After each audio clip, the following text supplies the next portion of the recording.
बार फिर से मैं संतोष शर्मा आप सबों का स्वागत करता हूं आपके YouTube चैनल में। और आज के दिन हम बेसिकली पढ़ने वाले हैं चीफ मिनिस्टर के बारे में।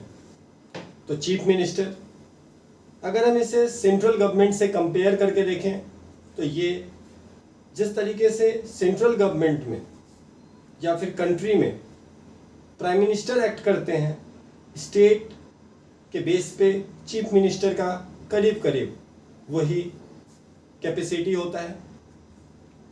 और स्टेट में भी जो हेड होते हैं, नॉमिनल हेड जिसको आप कहते हैं, वो नॉमिनल हेड बेसिकली गवर्नर होते हैं। तो स्टेट के हेड गवर्नर होते हैं, जबकि स्टेट गवर्नमेंट के हेड चीफ मिनिस्टर होते हैं। और इन्हें डी फैक्टो एग्जीक्यूटिव कहा जाता है, चीफ मिनिस्टर को। बेसिकली इनका किस तरीके से अपॉइंटमेंट होगा इसके बारे में हमारे कॉन्स्टिट्यूशन में कोई विशेष प्रावधान नहीं दिया हुआ है, लेकिन कॉन्स्टिट्यूशन के अनुसार आर्टिकल 164 ये डिफाइन करता है कि चीफ मिनिस्टर का चुनाव गवर्नर के द्वारा किया जाएगा।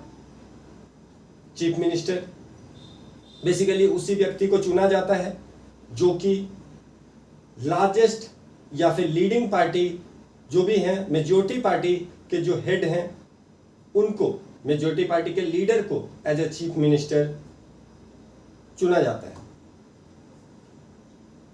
इसके बाद दूसरा कंडीशन ये हो सकता है कि अगर किसी पार्टी को मेजॉरिटी नहीं है तो जो लार्जेस्ट लीडिंग पार्टी है या फिर जो कोलाइशन पार्टी है, लार्जेस्ट कोलाइशन पार्टी जो है, उसके हेड को, उसके लीडर को एज अ चीफ मिनिस्टर चुना जाता है। और 1 महीने के अंदर अंदर उन्हें अपने बहुमत को, अपने कॉन्फिडेंस को स्टेट लेजिस्लेटिव असेंबली में सिद्ध करना होता है। तीसरा कंडीशन ये हो सकता है अगर इंस्टेंटली चीफ मिनिस्टर का डेथ हो जाता है और ऑब्वियस सी बात है कि उस समय कोई सक्सेसर नहीं होगा, तो इस जगह पे 2 चीजें हो सकती है। चाहे तो जो रूलिंग पार्टी है वो किसी व्यक्ति को as a chief minister appoint कर सकता है, और उस केस में जब पार्टी ने किसी लीडर का, किसी व्यक्ति का नाम इस चीज के लिए, सीएम के लिए नॉमिनेट कर दिया, तो उस केस में गवर्नर कुछ भी नहीं कर सकते हैं। लेकिन अगर पार्टी के तरफ से कोई नाम नहीं आता है तो गवर्नर किसी दूसरे व्यक्ति को एज अ चीफ मिनिस्टर चुन सकते हैं।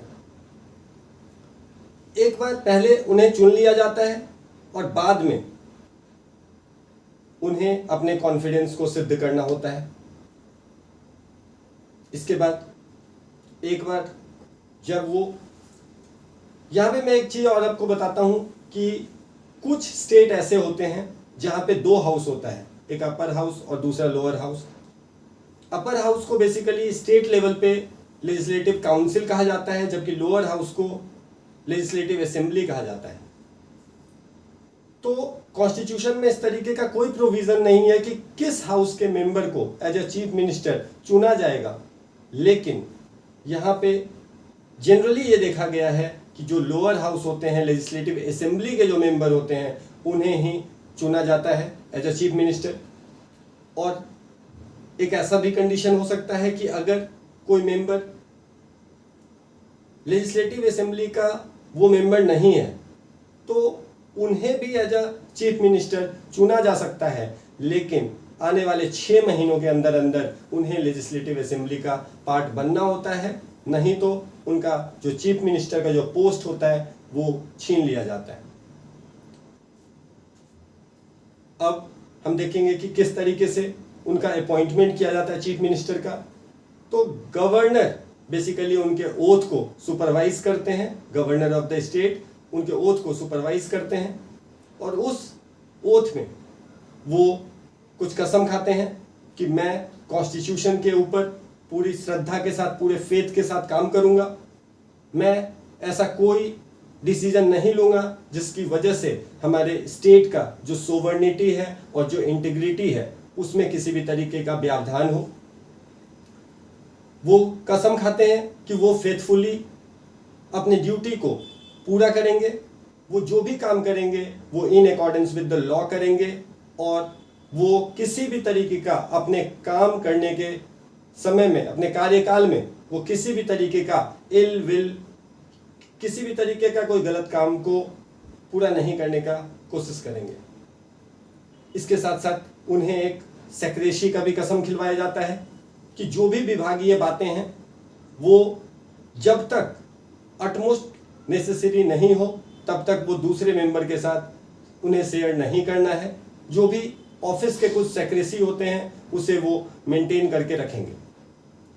अगर हम टेन्योर की बात करें तो बेसिकली चीफ मिनिस्टर के टाइम का, उनके रीजन का कोई टेन्योर नहीं होता है। जब तक वो मेजॉरिटी पार्टी के लीडर होते हैं, जब तक उनके पास कॉन्फिडेंस होता है, तब तक वो as a chief minister act करते हैं। अगर हम सैलरी की बातें करें तो जो भी एमएलए का सैलरी है उसके साथ साथ उनके मिनिस्ट्री का सैलरी उन्हें मिलता है। इन लोगों के बारे में जो सैलरी डिस्कशन किया जाता है, चीफ मिनिस्टर का जो सैलरी डिसाइड होता है वो स्टेट लेजिस्लेटिव असेंबली में किया जाता है, और इसकी वजह से आपने देखा होगा कि अलग अलग स्टेट के सीएम का जो सैलरी होता है वो भी डिफर करता है। एक बार जब वो अपने पोजीशन पे आ जाते हैं तो वो गवर्नर को एडवाइस करते हैं कि कौन से वो व्यक्ति होंगे जो उनके साथ इस पूरे मिनिस्ट्री में as a council of minister act करेंगे, और उनके नाम को गवर्नर को वो सजेस्ट करते हैं, और फिर गवर्नर उन काउंसिल ऑफ मिनिस्टर्स को अपॉइंट करते हैं, चूज करते हैं।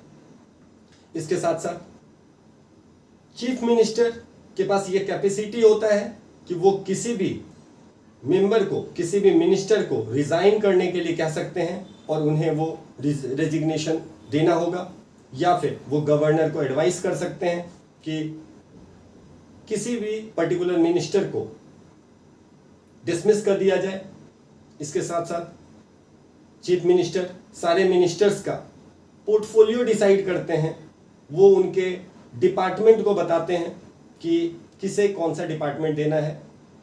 इसके साथ साथ टाइम टू टाइम जो भी काउंसिल ऑफ मिनिस्टर्स का मीटिंग होता है उसको प्रिसाइड करते हैं चीफ मिनिस्टर, और जो उनका डिसीजन होता है जनरली वो डोमिनेटिंग डिसीजन होता है।